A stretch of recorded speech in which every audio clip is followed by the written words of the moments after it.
El objetivo de este video es ayudarles con el punto de SAP 2000 de la tarea 3.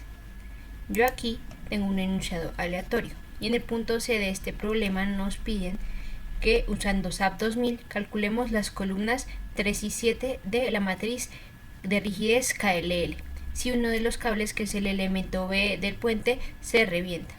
Es decir, que este cable de acá ya no va a estar en nuestra estructura. ¿Cómo hacemos ese cálculo de las columnas 3 y 7? Pues tenemos que empotrar todos los nodos y debemos imponer un desplazamiento unitario en la dirección de los grados de libertad 3 y 7 y mirar cuáles son las fuerzas que se nos generan en el resto de grados de libertad. Esas serían las diferentes filas de nuestra columna de la matriz KLL. Antes de continuar con la modelación de nuestra estructura en SAP 2000, voy a explicar unas cosas que van a ser muy útiles cuando estemos modelándola. Como saben, nosotros tenemos X y Y, y por la regla de la mano derecha, el Z va a salir de la pantalla. Sin embargo, como ya saben, en SAP 2000 nosotros tenemos un X y un Z hacia arriba. Y para que ese Z vaya hacia arriba y cumpla con la regla de la mano derecha, el Y tiene que estar entrando en la pantalla. Eso quiere decir que los momentos que para nosotros son positivos con la regla de la mano derecha, en SAP van a ser negativos. Es por eso que los giros en SAP son con el signo contrario. Entonces, esta sería la estructura que tendríamos que modelar en SAP 2000. Como se dan cuenta, el cable BE ya no está. Y estos serían los grados de libertad de nuestra estructura, en donde los rojos pues son los restringidos y los verdes son los libres. Entonces, como nos piden la matriz KLL, tenemos que quedarnos solo con los libres, porque es la matriz de los grados de libertad libres. Es decir, que nuestra matriz KLL tendría dimensiones 7 por 7 porque tenemos 7 grados de libertad. Si se acuerdan, las filas de la matriz hacen referencia a las fuerzas y las columnas a los desplazamientos. Es decir, la columna 3 de la matriz de rigidez, cada una de sus filas serían las fuerzas que se me generan en los diferentes grados de libertad cuando impongo un desplazamiento unitario en el grado de libertad 3. Entonces, como tenemos que calcular la columna 3 de la matriz de rigidez, imponemos un desplazamiento unitario en el grado de libertad 3, que es el desplazamiento vertical del nodo B. Entonces, la fila 1 de la columna 3 serán las fuerzas que se me generen en mi grado de libertad 1, que es el desplazamiento vertical en A. La fila 2 serían pues las fuerzas en el grado de libertad 2. Las 3 serían las fuerzas en el grado de libertad 3 por mover 3 y así sucesivamente. Entonces, por ejemplo, aquí la fila 4 serían las fuerzas que se me generan en mi grado de libertad 4 por mover grado de libertad 3. Entonces, así con el resto de grados de libertad. También tenemos que calcular la columna 7. Esa se calcula imponiendo un giro unitario en el nodo C, porque el giro en C es mi grado de libertad 7. Entonces, nuevamente, cada una de las filas de la columna 7 de la matriz de rigidez van a ser las fuerzas que se me generen en los grados de libertad. Entonces, algo muy importante que ya les mencioné anteriormente es que en SAP en 2D tenemos X y Z.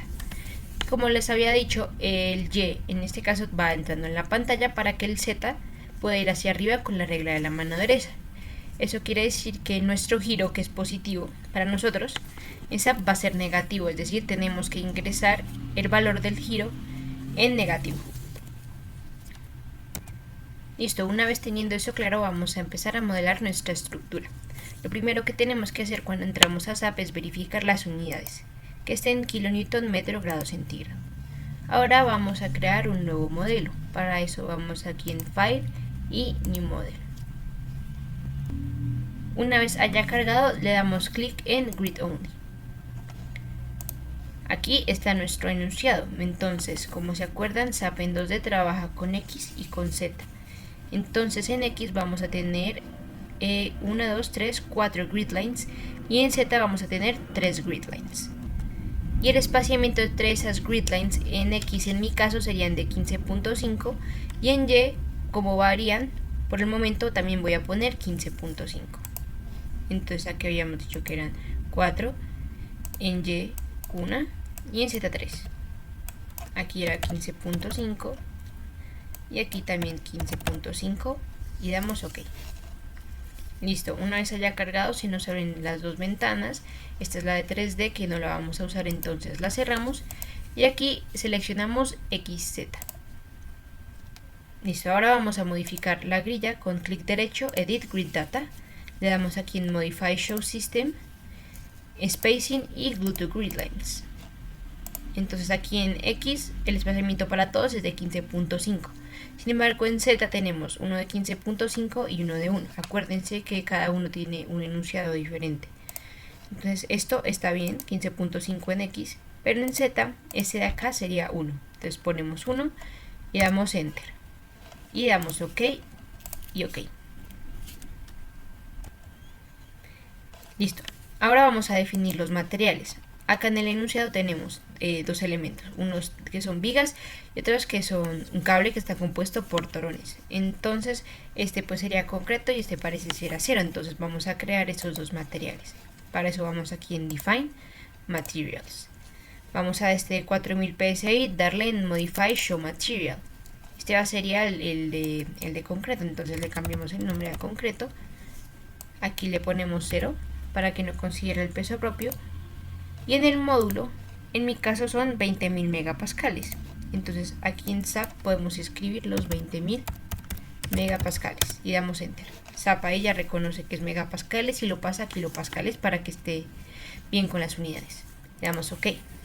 Y este de A992 lo vamos a modificar con Modify Show Material. Le vamos a cambiar el nombre a 0.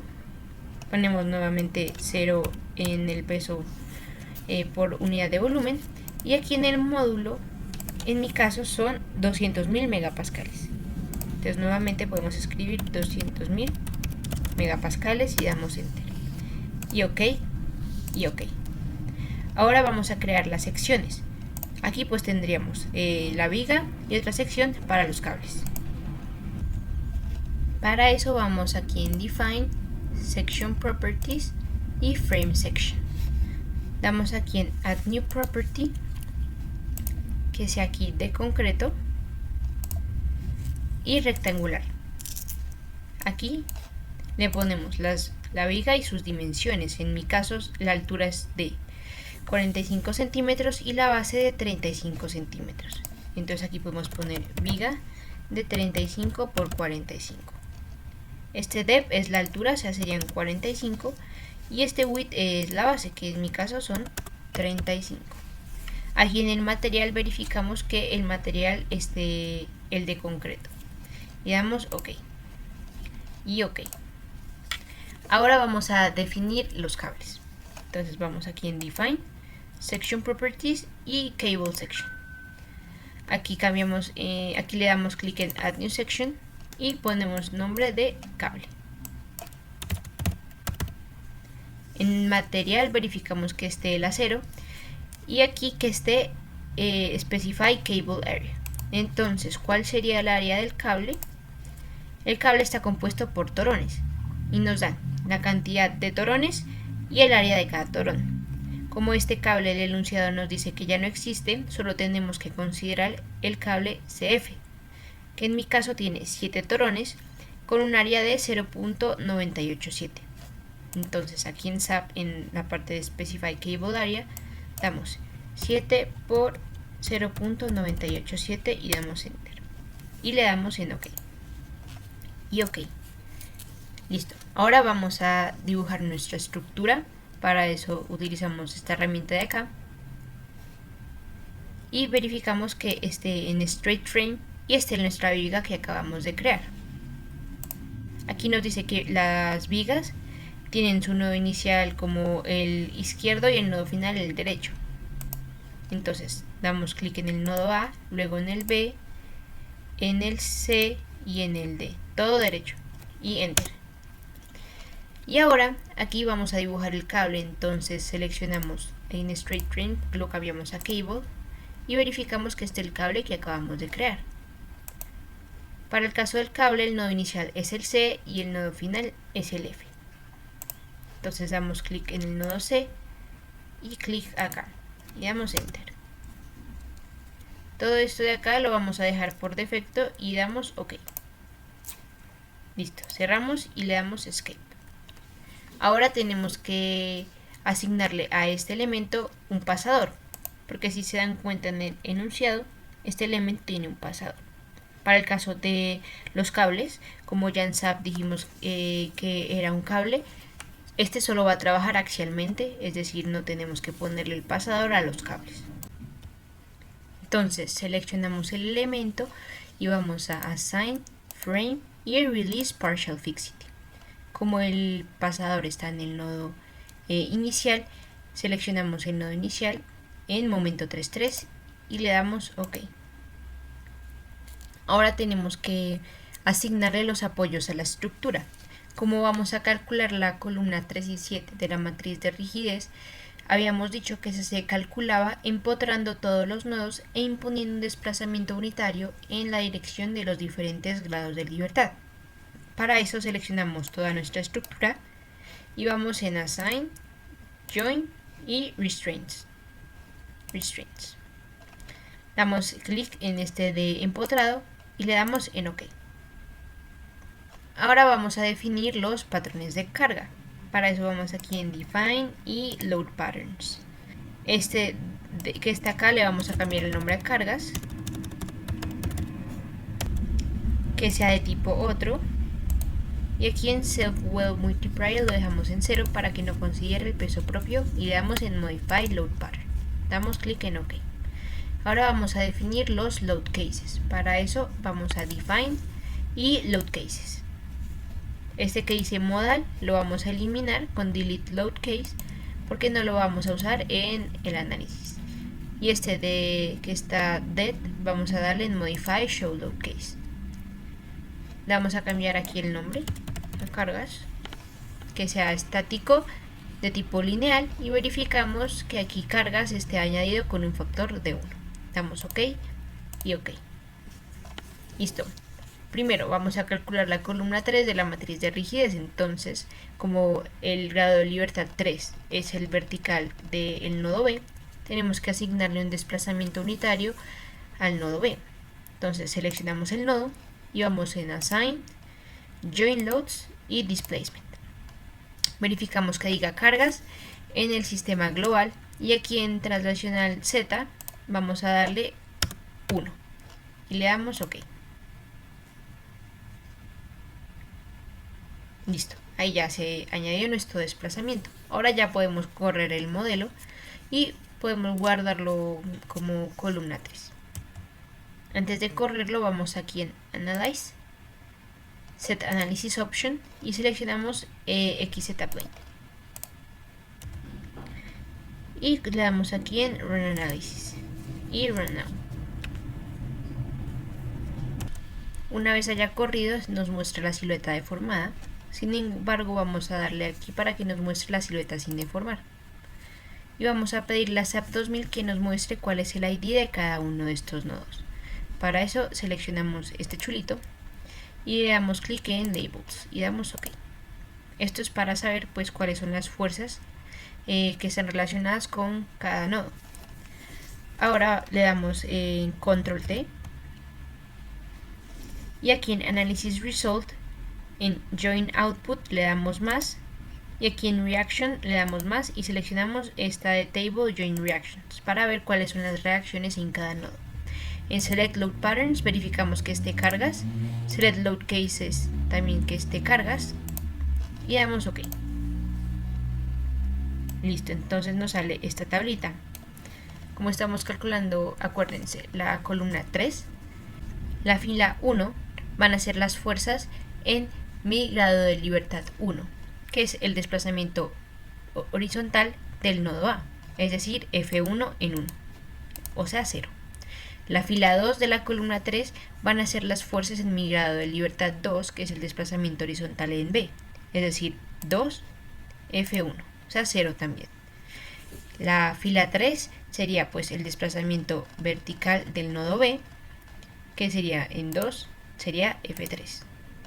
La fila 4 pues sería las fuerzas en el grado de libertad 4, que es el giro en el nodo B.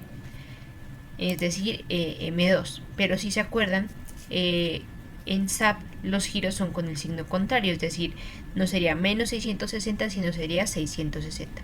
Y así con el resto de las filas de la columna. Listo, ahora vamos a hacer la columna 7. Para eso desbloqueamos el modelo. Y tenemos que imponer ahora un giro unitario en el nodo C. Pero antes tenemos que quitarle al nodo B el desplazamiento que acabamos de agregarle. Para eso lo seleccionamos y vamos en aquí Assign, Join Loads, Displacement. Aquí le damos en Delete Existing Loads y le damos Apply. Y ahora seleccionamos el nodo C y le damos en Add to Existing Loads. Y aquí en traslación al global Z ponemos 0. Y el giro sería rotación con respecto a Y. Como habíamos dicho, el giro positivo para nosotros en SAP es negativo, entonces ponemos -1 y damos OK. Para verificar que el giro sí nos haya quedado bien, seleccionamos aquí en 3D y si se dan cuenta la flechita va saliendo, o sea, está positivo para nosotros. Entonces ponemos otra vez XZ y ya podemos correr el modelo. Entonces podemos guardar este archivo como columna 7. Y le damos aquí en Run Analysis y Run Now. Listo. Nuevamente cuando haya corrido nos muestra la silueta deformada y vamos a darle clic acá para que nos muestre la silueta sin deformar. Vamos a darle Control T y aquí verificamos que en Analysis Result en Join Output damos más, en Reaction damos más y que esté seleccionado Join Reactions. Que en Select Load Patterns esté cargas y en Select Load Cases también cargas. Y damos OK. Listo, otra vez nos sale la tablita. Y nuevamente pues la primera fila de la columna 7 serán las fuerzas en mi grado de libertad 1, que sería pues el X en A. La columna 2 sería las fuerzas en el grado de libertad 2, que sería el X en B, y así sucesivamente. Así armaríamos la columna 7 de la matriz de rigidez con SAP 2000.